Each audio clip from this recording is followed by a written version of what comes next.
Master minds commerce చదవాలనుకునే 10th inter విద్యార్థుల తొలి ఎంపిక. నమస్కారం. మనం రకరకాల పంచతంత్ర కథలు చెప్పుకుంటున్నాం. అందులో భాగంగా ఒక కొత్త కథ చెప్పుకుందాం. పూర్వం ఒక నగరంలో నలుగురు బ్రాహ్మణ యువకులు స్నేహంగా ఉండేవాళ్ళ.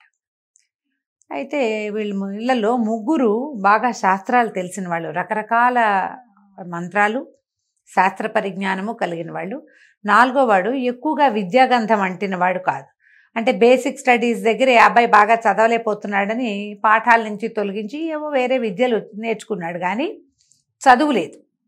కొంచెం అజ్ఞానిగా కూడా ఉండేవాడు. కానీ అంటే శాస్త్ర పరిజ్ఞానం లేక అజ్ఞానమే, కానీ లౌకికమైన జ్ఞానం ఉండేది.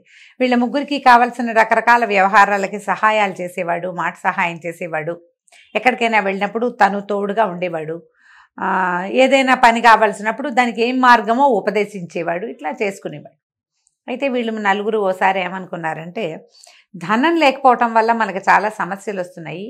ఇన్ని శాస్త్రాలు చదువుకున్నాం, ఇంత విద్యొచ్చు, మన ఊర్లో మన విద్యకి పెద్దగా రాణింపు లేదు, ఎక్కడైనా బయట దేశానికి వెళ్ళి సంపాదించుకొద్దామని అనుకున్నారు. నలుగురు బయలుదేరారు. ఎక్కడో ఒక చోట విడిది చేసినప్పుడు ఏమనుకున్నారు, నేను ఆ పని చేస్తాను, నువ్వు ఈ పని చెయ్యి అని మాట్లాడుకున్నాక, ఈ నాలుగో వాడు ఏం చేస్తాడు, వీడేమి విద్య లేదు, శాస్త్రజ్ఞానం ఉన్నవాడు కాదు, నువ్వు వెనక్కి వెళ్ళిపోమని మిగిలిన వాళ్ళలో ఇద్దరు గట్టిగా అన్నారు. నీకు ఎందుకు, నువ్వు మాకే సహాయం చేస్తావు, నీకు ఎలా డబ్బు వస్తుంది, మా డబ్బు మీద నువ్వు తినాల్సి వస్తావు, కాబట్టి నువ్వు వెనక్కి వెళ్ళిపోమంటే ఇంకొకడు ఉన్నాడు, ఇద్దరు కాకుండా మూడో వాడు, పర్వాలేదులే వీడు మనకి పని సాయం ఉంటాడు, మనిషి సహాయం ఉంటాడు, నలుగురిలోకి వెళ్ళినప్పుడు నాలుగో మనిషిగా ఉంటాడు, ప్రయాణంలో నాలుగో వాడిగా ఉంటాడు, సామాన్లు మోస్తాడు, మనం ఏదైనా పనిలో పడితే మనకు అన్నం ఆహారం ఏర్పరిచే వ్యవహారం అయినా వీడు చేస్తాడు. అంతగా అయితే నేను నాకు వచ్చే ధనంలో కొంత వాటా నేను వీడికి ఇస్తాను, మీరు ఇచ్చినా ఇవ్వకపోయినా వీడిని తీసుకెళ్దామని బలవంత పెట్టాడు. సరే, మిగిలిన వాళ్ళిద్దరూ కూడా వాళ్ళకి పెద్దగా అతన్ని వెనక్కి పంపడం ఇష్టం లేదు నిజానికి, కానీ ఉపయోగపడ్డు, వేస్ట్ కదా, ట్రిప్ వేస్ట్ అని భావించారు. కానీ ఇతను బలపరిచేసరికి ఒప్పుకున్నారు. నలుగురు కలిసి వెళ్ళారు. తూర్పు దేశం వెళ్దామనుకున్నారు వాళ్ళు. ఆ దారిగా ప్రయాణాలు చేసుకుంటూ వెళ్ళారు. ఆ తూర్పు దేశానికి దగ్గరలో ఉన్నటువంటి ఒక అడవిలోకి ప్రవేశించారట. నలుగురు వెళ్ళారు. వెళ్తే వీళ్ళు ఒక చెట్టు కింద కూర్చుని కబుర్లు ఆడుకుంటున్నారు. తెచ్చుకున్న మధ్యలో అంటే ముందు ఊళ్ళల్లో కట్టించుకున్న ఆహారం ఏదో తిన్నారు. సమీపంలో ఏవో చెట్టుకాయలు కనపడితే అవి కూడా కోసుకున్నారు.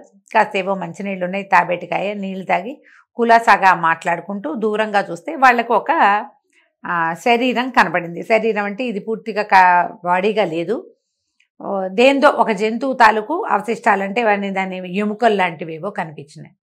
కనపడేసరికల్లా అది ఏం జంతువు అని మాట్లాడుకున్నారు. వాళ్ళల్లో ఒకడన్నాడు, దగ్గరికి వెళ్ళి చూసి, అరే ఇది సింహంలాగా తెలుస్తోంది, నా జ్ఞానంతో నాకు ఇది అర్థమైంది, దీన్ని ఇలా నేను పెట్టగలుగుతాను అని చెప్పేసి అక్కడ ఉన్న బొమికల కుప్ప, అంటే ఎప్పుడో చచ్చిపోయింది సింహం, కళేబరం కుళ్ళిపోయి పాడైపోయి అన్నీ ఎండిపోయి చర్మము మాంసం అన్నీ హరించుకుపోయాక దాని తాలూకు అస్థిపంజరం ముఖాచక్కాగా ఉందన్నమాట, సింహం తాలూకు అస్థిపంజరం. సరే, ఇతను ఏం చేశాడు, నాకు ఈ జ్ఞానం ఉంది, నేను చదువుకున్న పాఠాలు ఇవే, ఎలాంటి ఎముకల కుప్పనైనా నేను సరైన ఆకారంలో అమర్చగలనని ఒక సింహం కూర్చున్నట్టుగా ఈ ఎముకల్ని అమర్చాడు. ఇది సింహపు శరీరము అని చెప్పేసరికల్లా రెండో వాడు అన్నాడు, ఏ ఎముకల కుప్ప కనపడినా దానికి చర్మము మాంసము వచ్చేలాంటి విద్య ఉంది, అలాంటి మంత్రాలు ఉన్నాయి నా దగ్గరని. ఈ సింహపు ఆకారంలో కూర్చోపెట్టబడిన ఈ అస్థిపంజరానికి పూర్తిగా కవర్ అయ్యేలాగా కండలు, నెత్తురు, మాంసము అంతా ఏర్పరిచి పూర్తిగా చర్మం కూడా ఏర్పరిచి మంత్ర విద్యతోటి ఒక మరణించిన సింహం కూర్చున్నట్టుగా చేశాడు. దాన్ని ముందు బొంకల కుప్ప, తర్వాత ఏమో దాని ఆకారం అస్థిపంజరం ఆకారంలో అమర్చబడింది, ఇప్పుడు దానికి చర్మము మాంసము అన్నీ ఇవ్వబడ్డాయి. చూసరికల్లా భలే ఉంది, నిజంగా నిజపు సింహంలాగానే ఉంది, ఎంతో బాగుందంటే మూడో వాడు అన్నాడు, అరే నా ప్రజ్ఞ చూడండి, ఇప్పుడు మీరు ఒకడేమో అమర్చగలడు, రెండో వాడు దానికి అవయవాలు సరిపడేలాగా అంటే చర్మాన్ని దాన్ని అమర్చి దాన్ని రియల్గా కనపడేలాగా చేయగలడు, నేను దాన్ని రియల్గానే చేయగలను, దీనికి ప్రాణం పోసే విద్య ఉంది నా దగ్గర, నేను ఆ శాస్త్రాన్ని చదువుకున్నాను, మరణించిన జంతువుకి లేదా వ్యక్తికి నేను ప్రాణం పోయగలను, ఈ సింహానికి ప్రాణం పోస్తానన్నాడు అని మంత్రం చదవబోయాడు. నాలుగో వాడు అజ్ఞానిగా, మనం చెప్పుకున్నాక చదువుకోలేదు, ఒట్టిగా ఫిజికల్ హెల్ప్కి మాత్రమే, శారీరక సహాయం మాత్రమే చేయగలడు అని చెప్పుకున్నవాడు గబుక్కుని చేతులు పుచ్చుకున్నాడు. ఒరే నాయన, దీన్ని గనక ప్రాణం పోసావా, అది గనక బతికొచ్చిందా, మన నలుగురిని తినేస్తుందిరా, వద్దు వద్దు, నీ పని చెయ్యొద్దంటే వీడికి పిచ్చి కోపం వచ్చింది. అవురవురా, ముందు వాళ్ళిద్దరూ తమ విద్యలు ప్రదర్శిస్తుంటే నువ్వేమైనా మాట్లాడేవా? చెప్పలేదు నువ్వు. ఇప్పుడు వాళ్ళిద్దరూ తమ విద్యలు ప్రదర్శిస్తే నా దగ్గరున్న మహాద్భుతమైన ప్రాణం పోసే విద్యని నేను ప్రదర్శించకపోతే ఎట్లా? నా శక్తియుక్తులు నేను కూడా పరీక్షించుకోవాలి కదా. అందుకని నేను ఇది చేసి తీరుతానన్నాడు. మిగిలిన వాళ్ళిద్దరు కూడా మాట్లాడలేకపోయారు. ఎందుకంటే ఒకడేమో అమర్చాడు, రెండో వాడు దానికి చర్మము మాంసము ఇచ్చాడు, మూడో వాడు ప్రాణం పోస్తున్నాడంటే ఒకళ్ళ విద్యల కంటే ఒకటి అధికమైంది కదా. ఈ ప్రదర్శనని కాదని అంటే ఎట్లా? మరి మీరు ముందు చేశారుగా, నన్ను ఎందుకు చేయనివ్వరు అంటాడు. అందుకని వాళ్ళు ఊరుకున్నారు. ఈ అజ్ఞానిగా ఉన్న యువకుడు బతిమలాడాడు. లౌకిక జ్ఞానం మాత్రమే ఉన్నవాడు, వద్దురా వద్దురా, శాస్త్రజ్ఞానాన్ని ఇట్లా ప్రదర్శించకూడదు, నా మాట వినంటే నువ్వు ఏం చెప్పినా నేను విన్ను, దీనికి ప్రాణం పోసేదే అన్నాడు ఆ శాస్త్ర విద్య తెలిసినవాడు. అయితే నాలుగో వాడు అన్నాడు, బాబు నీకు దండం పెట్టానరా, ఒక్క సహాయం చెయ్యి, నేను చెట్టెక్కి కూర్చున్నాక నువ్వు మంత్రం చదువుతావో ఏం చదువుతావో నీ ఇష్టం అన్నాడు. సరేనన్నారు. వీళ్ళు ముగ్గురు నిలబడ్డారు. ఆ నాలుగో వాడు చకచక అక్కడున్న పెద్ద చెట్టునెక్కి కూర్చున్నాడు. కూర్చున్నాక ఇంక నీ ఇష్టం కానిమన్నాడు.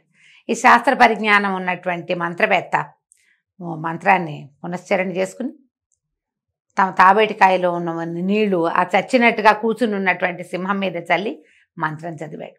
చదవంగానే అట్ట శవంలాగా కూర్చునున్న సింహంలో చలనం వచ్చింది, ప్రాణం వచ్చింది, లేచింది, అది నిలబడింది, తోకజాడిచ్చింది, అటు ఇటు చూసింది, గాండ్రమని పెద్దగా నోరు తెరిచి గర్జించింది.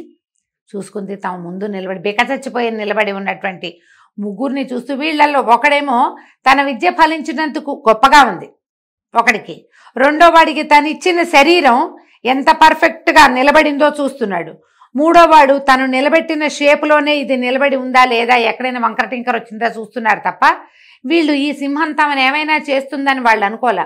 కానీ అది ఎప్పుడైతే గర్జించిందో అప్పుడు హడలొచ్చింది, కదలలేకపోయారు. అది ఒక్క ఉదుటున ముగ్గురి మీద పడి దొరికిన వాడికండా దొరికినట్టుగా ఊడబెక్కుని తినేసి గర్జిస్తూ అడవిలోకి వెళ్ళిపోయింది. చెట్టు మీద కూర్చుని ఇదంతటి దాన్ని చూస్తున్న అజ్ఞానిగా చెప్పబడిన నాలుగో యువకుడు ఓ దండం పెట్టి, అయ్యో శాస్త్రజ్ఞానం తెలిసినా వీళ్ళకి లౌకిక జ్ఞానం లేకపోవటం వల్ల కదా ఇంత కొంప మునిగిపోయింది, వృధాగా చచ్చిపోయారు. సింహం అందరినీ తినేలా తలా ఒక కండా పీక్కు తింది, అంతే. తలా ఒక దెబ్బ కొట్టిన దెబ్బలకు వీళ్ళు కాస్త చచ్చిపోయారు. ఇప్పుడు వీళ్ళని బతికించే నాథుడేడి, నాకా ఏమీ రాదు అని అనుకుని ఓ దండం పెట్టి, ఇక తూర్పు దేశం వద్దు, దక్షిణ దేశం వద్దు, సొంత ఊరు వెళ్ళిపోదామని బతుకు జీవుడా అని వెనక్కి వెళ్ళిపోయాడు. ఏ శాస్త్ర పరిజ్ఞానాన్నైనా ప్రదర్శించేటప్పుడు దేశకాలమాన పరిస్థితులు చూసుకోవాలి. నాకు ఇది వచ్చు నేను చేస్తా అనకూడదు. మన విద్య ఇక్కడ అవసరమా అనేది ఆలోచించాలి. ఆలోచన లేకుండా ప్రదర్శనకి పూనుకుని ఐ కెన్ డూ ఎనీథింగ్ అని కనుక అన్నారో ఇదిగో ఇలాగే అవుతుంది.